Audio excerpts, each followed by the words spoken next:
ವಿಸ್ಮಯ ಅನ್ನುವ ಪವಾಡ ನಡೆದಿದೆ. ಇದು ರಾಯರ ಭಕ್ತರು ನೋಡಲೇಬೇಕಾಗಿರುವ ವಿಸ್ಮಯ. ಶ್ರೀ ರಾಘವೇಂದ್ರ ಸನ್ನಿಧಿಯಲ್ಲಿ ಯಾರೂ ಕೂಡ ಊಹಿಸದ ಚಮತ್ಕಾರ ಆಗಿದೆ. ಏನದು ಚಮತ್ಕಾರ, ಏನದು ವಿಸ್ಮಯ?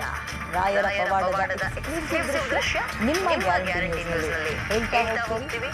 ಗ್ಯಾರಂಟಿ ನ್ಯೂಸ್ಗೆ ಸಿಕ್ಕಿದೆ ಆ ಪವಾಡ ಅಂತ ಕರೀತಾ ಇರುವ ಎಕ್ಸ್ಕ್ಲೂಸಿವ್ ವಿಡಿಯೋ. ಏನಾಗಿದೆ ಅಂದ್ರೆ, ರಾಘವೇಂದ್ರ ರಾಯರ ದೇಗುಲದಲ್ಲಿ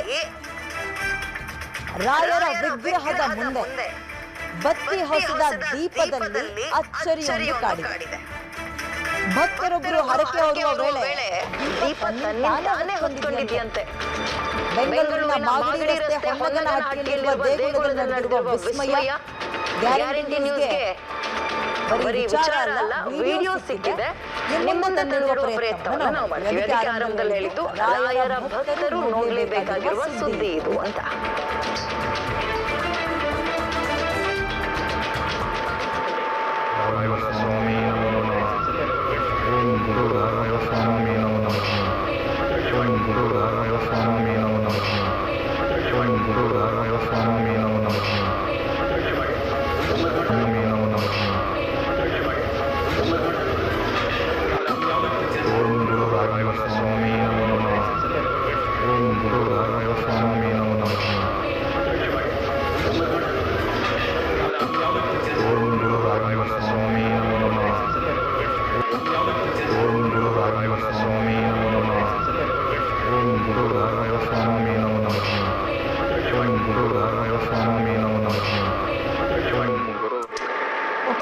ಯಾರೊಬ್ಬ ಭಕ್ತರು ರಾಘವೇಂದ್ರ